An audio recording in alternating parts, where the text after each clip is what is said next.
Mesdames, Messieurs, bonsoir. Merci de nous retrouver ce soir ou cet après-midi. Nous sommes avec Maître Lansine Silla, l'un des avocats du commandant Aboubakar Diakité dans le cadre du jugement des événements du 28 septembre. On va l'interroger sur cette nouvelle étape qui vient d'être entamée, la projection donc des éléments de preuve. On verra comment donc c'est sans le commandant Toumba après donc la projection de quelques vidéos, notamment la conférence qui avait été animée par les membres de la commission d'enquête nationale. Bonsoir. Oui, bonsoir.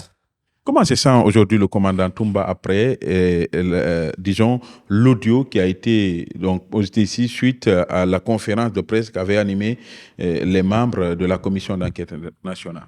Bon, il est très à l'aise et je pense que il n'a pas de problème et par rapport à ces audios.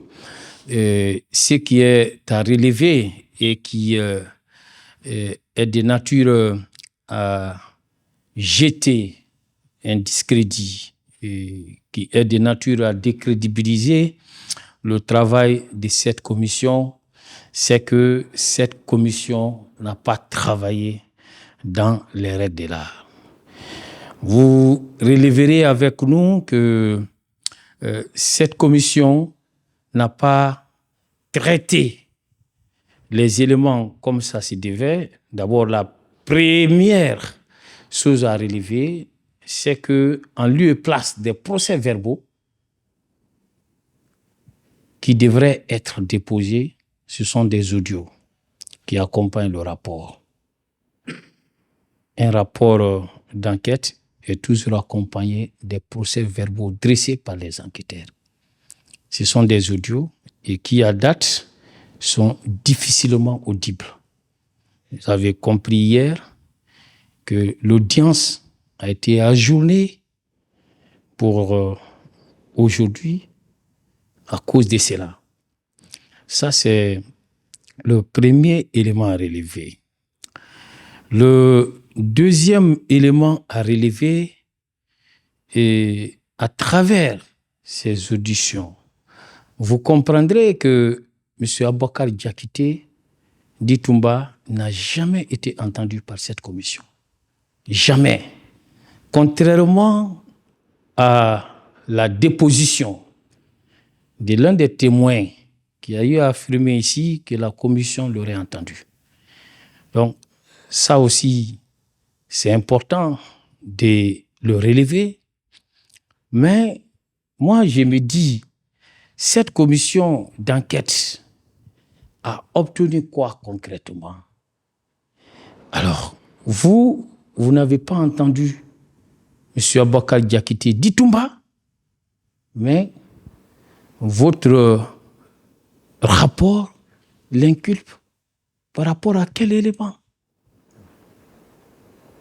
À travers ces auditions, il n'y en a pas. Vous voulez nous dire que le rapport produit par la commission d'enquête nationale n'est pas crédible à vos yeux? En ce qui convient, bien sûr, dès lors que ce rapport ne permet pas d'établir que M. Aboubakar Diakité dit Toumba a été entendu, alors pourquoi le rapport a conclu à sa culpabilité? Sur la base de quel élément? C'est ça le problème de ces rapports. Vous, le tribunal ne devrait pas en tenir compte? Le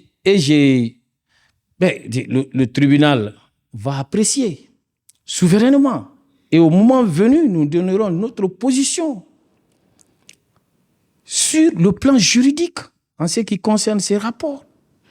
Et vous voyez qu'il y a même un membre de cette commission que vous avez entendu et sa voix transparaît des auditions que nous sommes en train d'écouter et qui vous a dit que lui, s'il avait participé à la rédaction du rapport, qu'il n'aurait pas retenu une quelconque responsabilité en ce qui concerne M. Aboubakar Diakité dit Toumba, parce qu'il ne l'a pas entendu. C'est ça la logique. C'est cela la logique. C'est vrai, on avait reçu un ancien membre de la commission. Il a dit clairement, oui, j'ai dit, on a reçu justement cette personnalité qui nous a dit qu'elle était membre justement de cette commission, mais que la commission n'a pas pu entendre le commandant Aboubakar Diakité, qu'il était lui-même opposé, puisque l'intéressé n'a pas été entendu, donc il était opposé à ce que son nom figure dans ce rapport-là. Mais aujourd'hui, on a écouté tout de suite la défense du colonel Tchegboro qui s'interroge sur la méthode. Selon elle, après chaque élément, il devrait y avoir de débat. Est-ce que c'est votre position? Bon, et le problème, c'est qu'on veut mettre la charrue. Hein? On veut mettre la charrue après les bœufs. Vous savez, dans une procédure normale, dès l'entame de la procédure, on communique les pièces aux différentes parties. On n'attend pas la fin des débats pour faire ces audios-là qu'on considère être des prétendues pièces à conviction, alors qu'ils n'en sont pas. Et ces audios, on aurait dû les communiquer. Parce que ces audios représentent des procès-verbaux d'audition. Si la commission d'enquête en avait dressé, on devrait nous donner ces audios.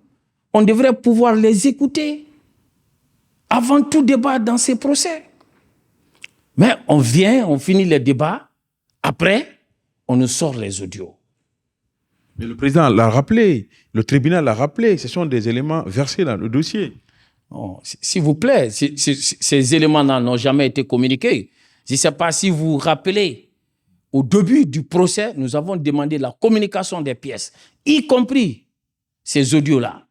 Mais le tribunal a dit non, ces audios ne seront pas communiqués maintenant. Vous attendrez. Après les débats, il y aura une phase où ces audios-là, on va les projeter. Et c'est ce qui est en train de se passer. Or, ces audios devraient nous être communiqués avant tout débat, préalablement au débat. On a inversé la pyramide. Est-ce qu'on peut parler aujourd'hui de manque de sérénité au sein de la défense du commandant Diakité? Non, pas du tout. Nous gardons toute notre sérénité. Nous savons qu'il n'y a aucun élément qui le culpabilise. Et nous sommes convaincus, en raison des déclarations faites publiquement et qui ont été débattues, en raison des dépositions faites publiquement, que M. Aboubakar Diakité Ditumba n'est qu'un innocent dans ces procès. Et nous sommes convaincus qu'à l'issue de ces procès, il sera acquitté.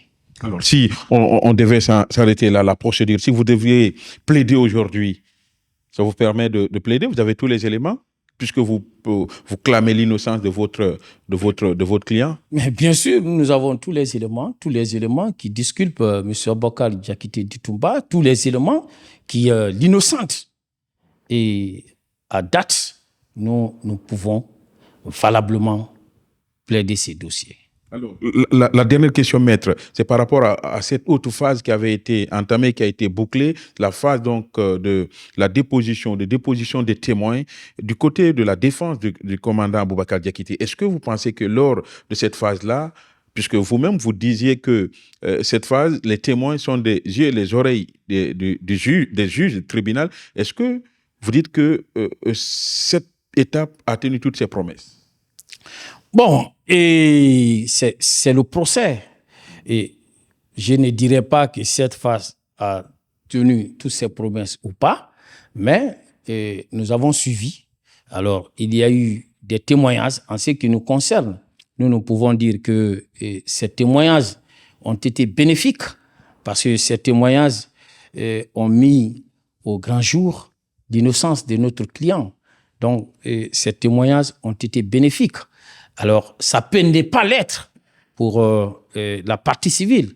Ça peut ne pas l'être pour la défense.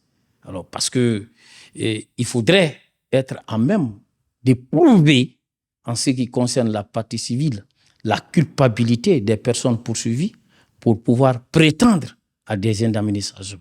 Il faudrait, de la part du ministère public, être à même de prouver la matérialité des faits Et en dehors de la matérialité des faits, le ministère public doit être à même de prouver l'imputabilité des faits à chacun des accusés.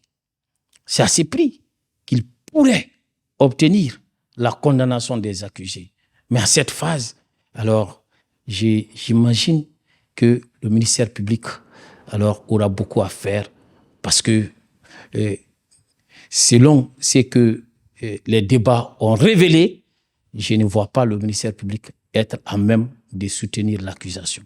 Mais parfois, j'ai l'impression que vous jouez parfois le rôle des avocats des parties civiles ou même du parquet, c'est-à-dire la défense du commandant Diakité et la défense du capitaine Dati. J'ai l'impression que parfois vous culpabilisez.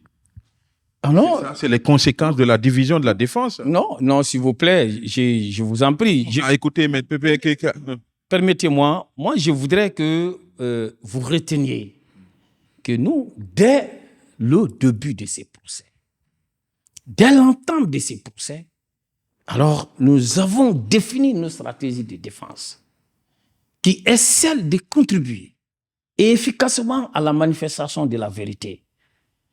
Nous ne sommes pas là pour soutenir qui que ce soit.